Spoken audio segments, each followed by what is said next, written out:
Yarbun Annyeong. Selamat datang di channel ini bersama dengan saya, Sonsem. Pada video ini, saya mau menjelaskan kepada kalian ini channel apa sih, dan nanti isi kontennya kayak gimana sih. Nanti akan saya jelaskan, tapi sebelum itu, saya mau menjelaskan alasan kenapa nama channel ini Sonsem.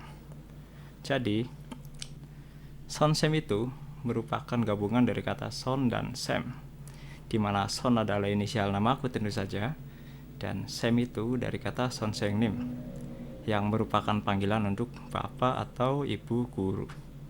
Jadi Son Sem itu kalau diartikan ke bahasa Indonesia, itu artinya Pak Son, karena saya laki-laki. Kalau saya perempuan berarti Bu Son.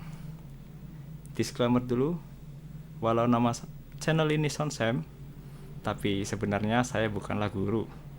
Saya hanya mas-mas biasa yang sedang gabut dan sekedar mengisi kegabutan dengan cara berbagi pengalaman belajar bahasa Korea melalui channel ini. Jadi, kalau kamu baru mulai belajar bahasa Korea atau ingin memperkuat dasar bahasa Koreamu, channel ini pas banget untuk kamu karena mulai detik ini saya akan menjadi teman belajar bahasa Koreamu, dan mulai channel ini juga saya akan menemani kalian belajar bahasa Korea dari nol dengan cara yang menyenangkan, mudah dimengerti, dan tentu saja gratis. Lalu apa sih nanti yang akan dibahas di channel ini? Yang pertama akan dibahas adalah Hangul. Hangul.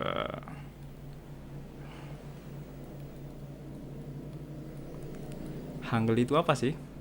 Hangul itu abjad resmi yang digunakan untuk menulis bahasa Korea. Kenapa sih harus Hangul? Karena langkah pertama yang harus dilakukan saat ingin belajar bahasa Korea itu adalah menguasai hurufnya, di mana huruf Korea itu Hangul.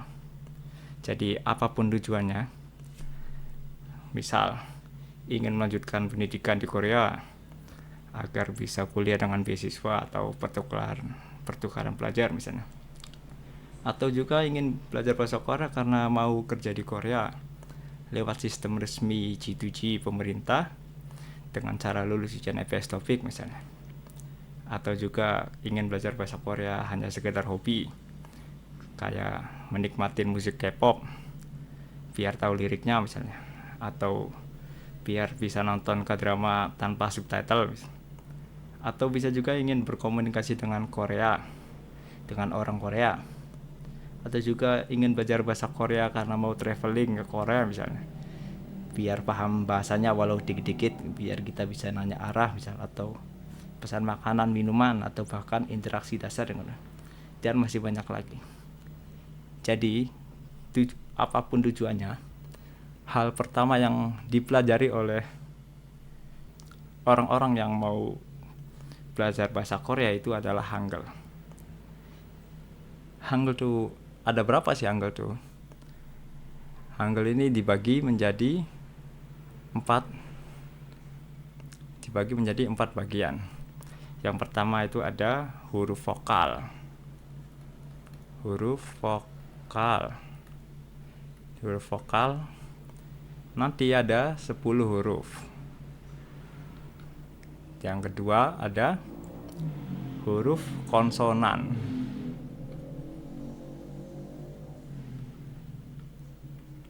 Konsonan ada 14 huruf. Yang berikutnya ada vokal, tapi vokal perluasan. Vokal perluasan itu ada 11 huruf.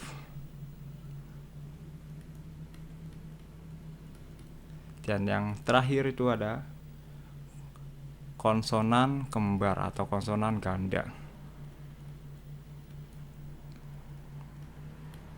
Dan ini sedikit ya, ini cuma 5 huruf. Jadi kalau di total huruf Hangul itu ada 40 huruf. Dan ini tenang saja, karena Hangul ini mudah ya. Bisa kita kuasai dalam sehari saja ini Hangul ini. Lalu setelah Hangul, kita belajar apa lagi sih? Setelah Hangul, kita lanjut belajar salam ekspresi. Apa sih salam ekspresi itu? Salam ekspresi itu bahasa lisan atau tertulis yang digunakan untuk menyapa, berpamitan, atau menunjukkan perhatian kepada orang lain. Salam ekspresi. Misal, kalau ingin menyapa orang, kalau di Korea itu ada satu kata yang mendunia lah. Misal ada annyeong. Annyeong ini artinya halo. Misal lagi, ini annyeong buat informal ya. Kalau misal buat formal ada annyeong haseyo, atau juga ada lagi yang informal, annyeonghaseyo.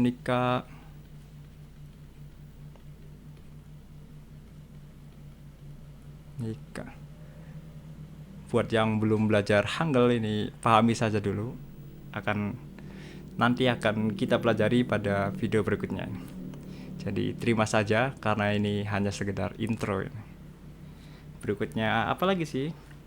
Kayak misal selamat jalan, misal ada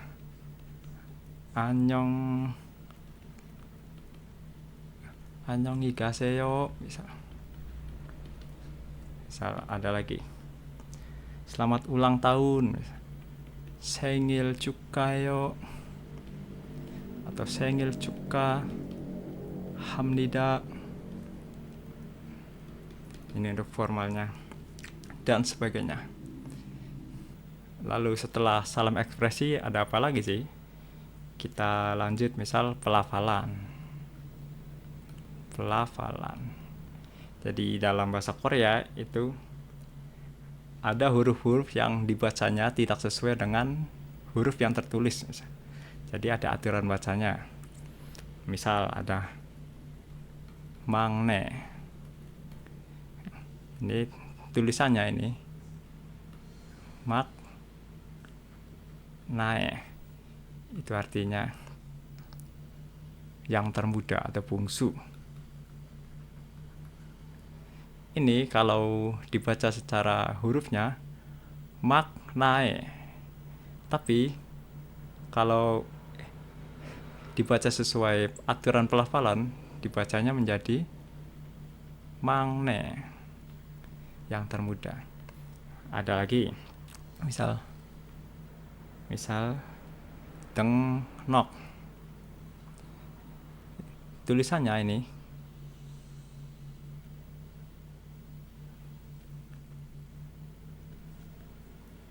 dengrok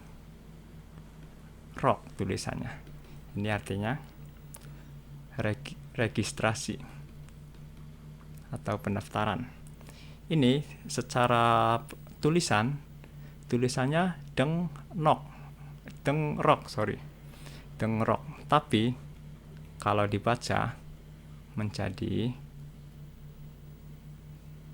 dengnok, di mana R-nya berubah menjadi N. Misal ada lagi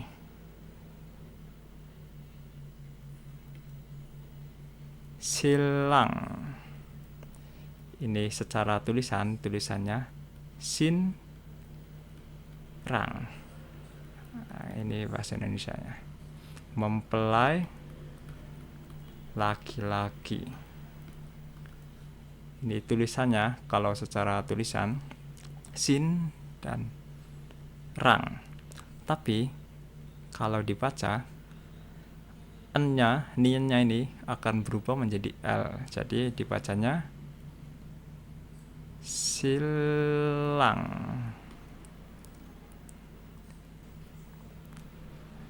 Lalu apa lagi sih yang dipelajari?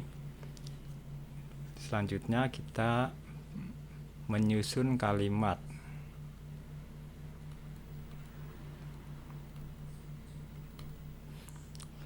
Dalam bahasa Indonesia, kalimat yang paling sederhana itu urutannya itu S, P, O, K, di mana S subjek dan P-nya predikat, O-nya objek, dan K-nya keterangan. Misal yang versi Indo. Misal, Yuna membeli tas di pasar. Di pasar. Kalau di bahasa Korea, ini urutannya menjadi, kalau di Korea urutannya menjadi K, S, O, P, di mana keterangannya adalah di pasar, keterangan tempat, subjeknya adalah si Yuna, objeknya adalah tas, dan predikatnya itu membeli. Jadi kalau di Indonesia Yuna membeli tas di pasar, kalau di Korea urutannya itu dibalik. Jadi di pasar Yuna tas membeli. Emang untuk pemula ini akan sedikit membingungkan karena urutannya tidak lurus.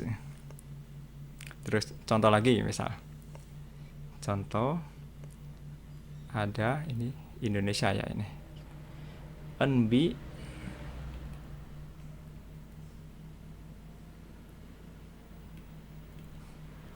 makan permen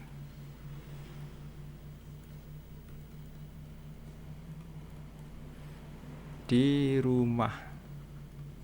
Berarti kalau Koreanya akan menjadi, kita keterangan dulu, keterangan tempat, berarti di rumah,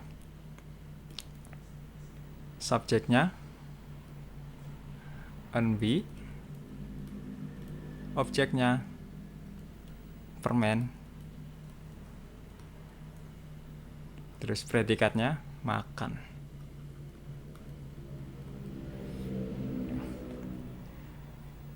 Lalu setelah menyusun kalimat, belajar apa lagi sih?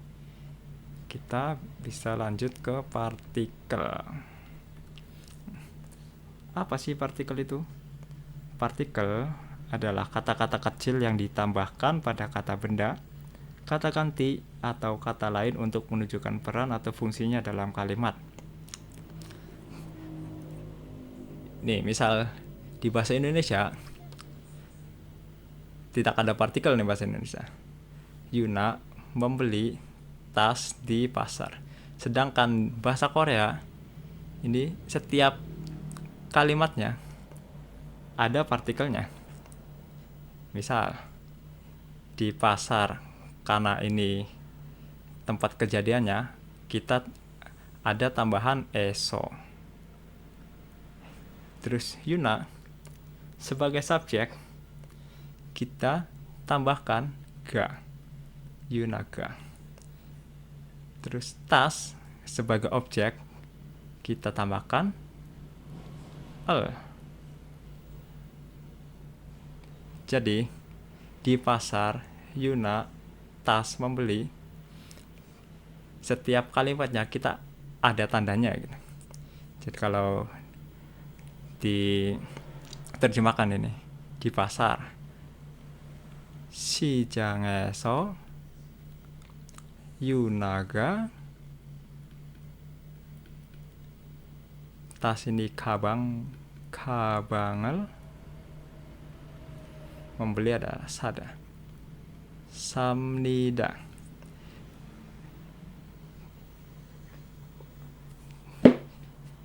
Jadi Yuna membeli tas di pasar. Setiap kalimatnya ada tandanya, di mana tandanya adalah pertama eso menandakan tempat kejadian, ga menandakan subjeknya adalah si Yuna, dan el menandakan objeknya adalah tas atau gabang atau tas. Dan benidanya ini sebagai formal, dan kata sadanya ini artinya membeli. Contoh yang kedua ini, di rumah, karena tempat kejadian biasa dikasih tanda eso lagi. Enbi dikasih penanda ga. Permen karena sebagai subjek kita kasih el. Dan makan diubah ke formal atau informal, terserah nanti. Jadi ini kalau diterjemahkan, di rumah itu ji besok, enbi si enbinya, enbiga, permen itu satangel, makan itu mokta, mogoyo. Jadi rumahnya kita tandai sebagai eso, enbinya ditambahi ga, permennya ditambahi el, dan makannya mokta kita ubah menjadi formal, mogoyo. Lalu setelah partikel kita bahas apa lagi? Ada tata bahasa. Apa sih tata bahasa itu? Tata bahasa adalah sistem aturan yang mengatur bagaimana sebuah bahasa digunakan, termasuk struktur kata, kalimat, dan cara penyusunannya untuk menyampaikan makna. Misal di sini, ada satu kata dalam Korea, hada. Hada ini artinya melakukannya. Kalian walau tidak paham Hangulnya, tenang saja dulu. Saya ingatkan kembali, ini adalah intro, jadi terima saja dulu, karena nanti akan dipelajari di video berikutnya. Misal hada diubah tata bahasa sederhana itu, misal diubah ke formal dan informal. Kalau formal gimana? Kalau formal menjadi hamnida. Lalu bagaimana kalau informal? Informal misal menjadi heyo. Informal menjadi he, misal heyo, atau he juga bisa, atau he-nya aja. He. Misal lagi, kata hada ini misal dibuat menjadi lampau, maka akan menjadi hesoyo. Ini lampau. Misal lagi, kata hada ini diubah menjadi ke bentuk sekarang. Bentuk sekarang menjadi heyo.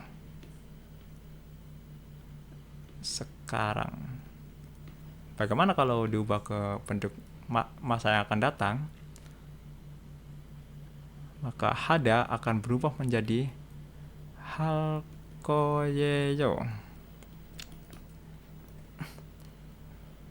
Atau bisa juga halkeyo misal. Ini akan datang. Kalau diartikan ini, misal saya akan melakukannya. Nega halkoyo atau halkeyo, sama. Saya akan melakukan. Kalau lampau, hesoyo. Itu artinya saya telah melakukannya. Bagaimana kalau mengungkapkan keinginan misal? Maka hada ini, melakukan ini, menjadi hago sipta. Nah, ini tata bahasa keinginan.